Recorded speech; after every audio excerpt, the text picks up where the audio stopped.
We will now hear from Tony from Georgia, who will read from the Bible.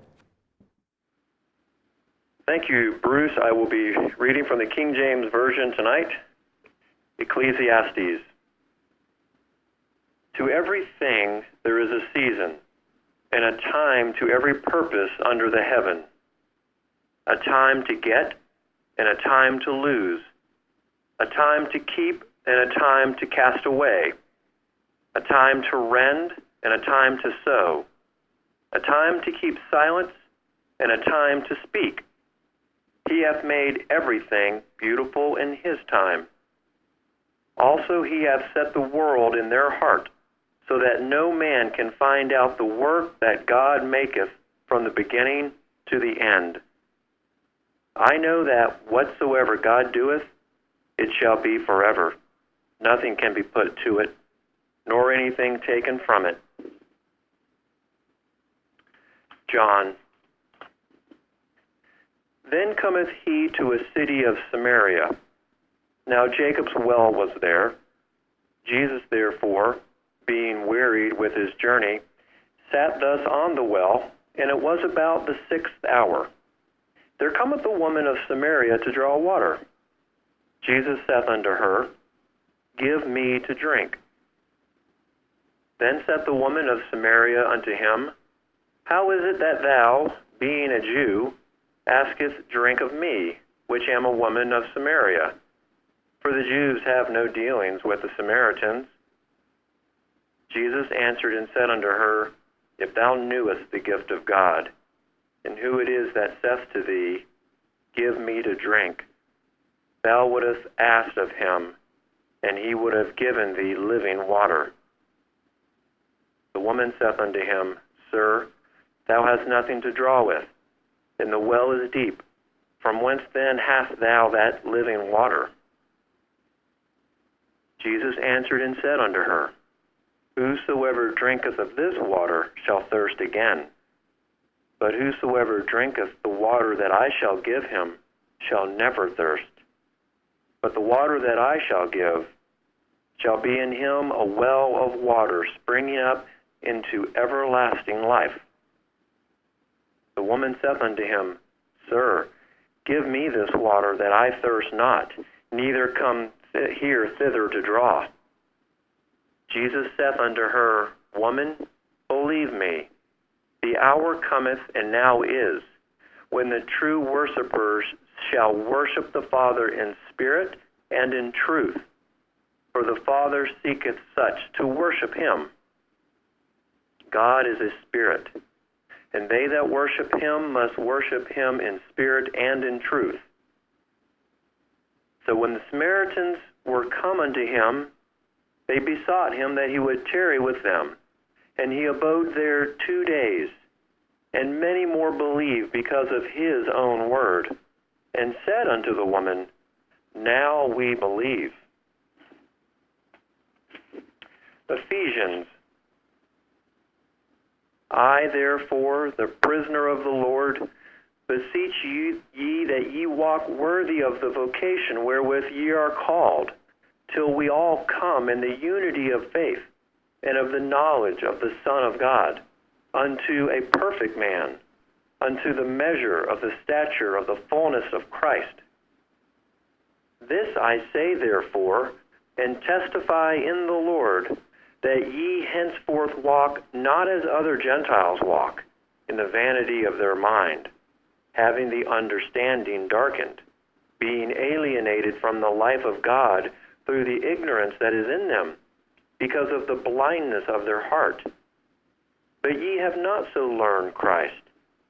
If so be that ye have heard him, and have been taught by him, as the truth is in Jesus, that you put off concerning the former conversation the old man, which is corrupt according to the deceitful lust, and be renewed in the spirit of your mind, and that you put on the new man, which after God is created in righteousness and true holiness. Revelation. And I saw a new heaven and new earth. And I, John, saw the holy city, New Jerusalem, coming down from God out of heaven. And God shall wipe away all tears from their eyes, and there shall be no more death, neither sorrow nor crying, neither shall there be any more pain, for the former things are passed away. And he said unto me, I will give unto him that is athirst of the fountain of the water of life freely. He that overcometh shall inherit all things, and I will be his God, and he shall be my son.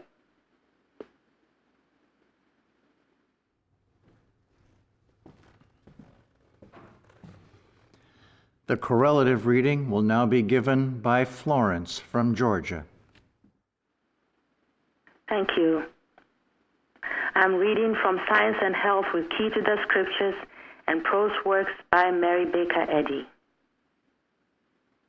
St.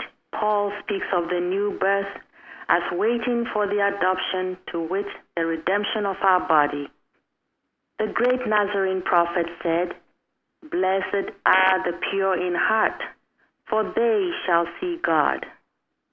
Nothing aside from the spiritualization, yea, the highest Christianization of thought and desire, can give the true perception of God and divine science that results in health, happiness, and holiness. We cannot build safely on false foundations. Truth makes a new creature, in whom all things pass away and all things have become new.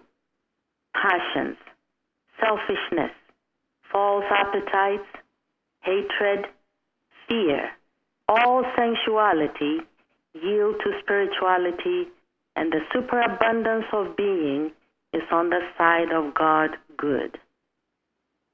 In divine science, man possesses this recognition of harmony consciously in proportion to his understanding of God. The new birth is not the work of a moment. It begins with moments and goes on with the years, moments of surrender to God, of childlike trust and joyful adoption of good, moments of self-abnegation, self-consecration, heaven-born hope, and spiritual love. Here, then, is the awakening from the dream of life in matter to the great fact that God is the only life, that therefore we must entertain a higher sense of both God and man. We must learn that God is infinitely more than a person or finite form can contain, that God is a divine whole and all, an all-pervading intelligence and love, a divine infinite principle, and that Christianity is a divine science. This newly awakened consciousness is wholly spiritual. It emanates from soul instead of body, and is the new birth begun in Christian science. This spiritual birth opens to the enraptured understanding a much higher and holier conception of the supremacy of spirit and of man as his likeness, whereby man reflects the divine power to heal the sick. With the spiritual birth, man's primitive, sinless, spiritual existence dawns on human thought. Through the travail of mortal mind, hope deferred, the perishing pleasure and accumulating pains of sense, by which one loses himself as matter and gains a truer sense of spirit and spiritual man. The prominent laws which forward birth in the divine order of science are these: Thou shalt have no other gods before me. Love thy neighbor as thyself. These commands of infinite wisdom, translated into the new tongue, their spiritual meaning signify, Thou shalt love spirit only, not its opposite, in every God quality, even in substance.